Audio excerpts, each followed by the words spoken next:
पण भाऊ भाऊबीजेला येत नाही, म्हणून बहिणीचे नेत्र सिनले,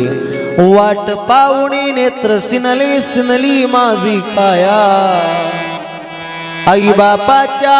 पाठीमधला नाही आला भेटाया, विसरून गेला भाऊ बहिणीची माया, विसरून गेला भाऊ बहिणीची माया. काल स्वप्न मला रे पडलं, हे खरं आहे लाकात, दिन रात माझा दादा या वहिनीच्या दाखात, बायकोच्या माहेरी गेला हट्ट तिचे पुरवाया, आई बापाच्या पाठी मजला नाही आला भेटाया, विसरून गेला भाऊ बहिणीची माया. प्रेम कसा भाव